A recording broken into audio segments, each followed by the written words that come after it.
વાણું વાતા રે મારે રાંધવાની રામાયણ, આ કરું કે તે કરું રોજની અકળામણ, મારે વાણું વાતા રે. ઉનાળામાં રોજ રોજ શું રાંધવાની અકળામણમાંથી આજે હું તમને છુટકારો આપી દઈશ. શું તમે ગુંદા લઈ આવ્યા હશો અને એનું અચાર બનાવી લીધું હશે, પણ તમે ગુંદાનું શાક ક્યારે બનાવ્યું છે? તો આજે આપણે ઇન્સ્ટન્ટ ભરવાની રામાયણ વગર ગુંદાનું ટેસ્ટી શાક બનાવીશું.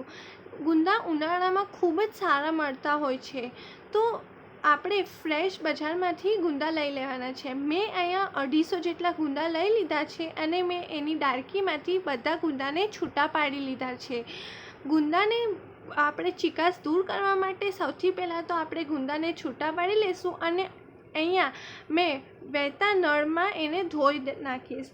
અહીંયા મેં પાણીમાં ગુંદા ધોઈ નાખીશ અને આપણે થોડી વાર એને પાણીમાં જ રહેવા દઈશું. પછી આપણે ગુંદાને એક પ્લેટમાં લઈ લઈશું અને આ તમે જોઈ શકો છો કે એમાંથી બધો કચરો નીકળી ગયો છે. પછી મેં અહીંયા થોડું નમક નાખ્યું છે અને થોડું હળદર નાખીને એમાં પાણી નાખીને થોડી વાર ઉકાળીશ, તાકી એની ચીકાશ દૂર થઈ જાય અને એના ઠળિયા પણ આસાનીથી નીકળી જાય. અહીંયા મેં ફાસ્ટ ફ્લેમ પર અને 10-15 મિનિટ માટે ઉકળવા માટે રાખી દઈશ. હવે આપણે મસાલો પ્રિપેર કરવાના છીએ, તો અહીંયા મેં શેકેલી સિંગ લઈ લીધી છે, જે બજારમાં રેડીમેડ મળતી જ હોય છે. એના મેં અહીંયા ફોતરા નીકાળી લીધા છે અને એને મિક્સચર જારમાં એનો પાવડર બનાવી દઈશ. તો અહીંયા મેં એને મિક્સચર જારમાં ફોતરા નીકાળીને સિંગ નાખી દીધી છે અને મેં એનો પાવડર બનાવી દીધો છે.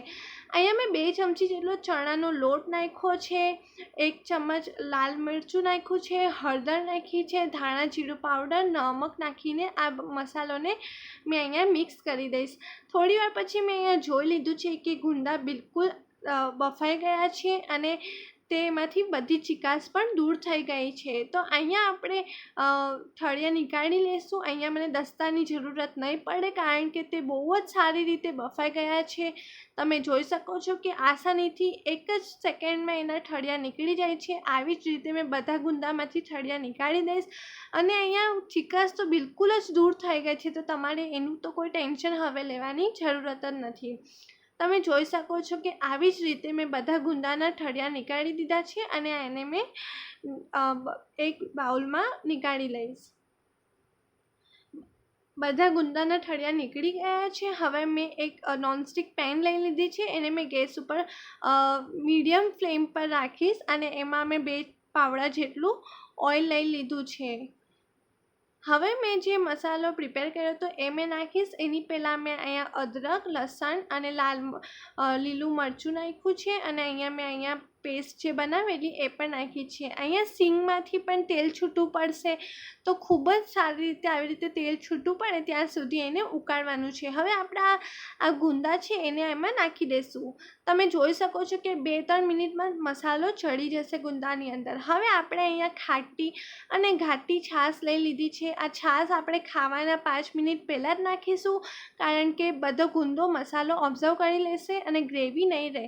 તો આપણે ગ્રેવીને રાખવા માટે આને થોડીક વાર ઉકાળીશું. તમે જોઈ શકો છો કે અહીંયા બધું ઓબ્ઝર્વ થઈ ગયું છે અને ઘાટી ગ્રેવી રેડી થઈ ગઈ છે. ઇન્સ્ટન્ટલી ગુંદાનું શાક રેડી છે. તમારે અહીંયા ભરવાની પણ કોઈ ચિંતા નથી અને ખૂબ જ ટેસ્ટી લાલ ચટાકેદાર ગુંદાનું શાક રેડી છે. તમને મારી એ રેસીપી પસંદ આવી હોય તો ચેનલને લાઇક, શેર અને સબસ્ક્રાઈબ જરૂરથી કરજો. અહીંયા આપણે લાસ્ટમાં ગાર્નિશિંગ કરવા માટે મેં અહીંયા કોથમીર નાખી દીધી છે અને મેં અહીંયા વ્હાઈટ તલ નાખ્યા છે. વ્હાઈટ તલ બિલકુલ ઓપ્શનલ છે, પણ એનો ટેસ્ટ ખૂબ જ સારો આવે છે. તમે આ રેસીપી જરૂર ટ્રાય કરજો અને કેવી લાગી કમેન્ટમાં જરૂરથી લખજો. Thank you so much.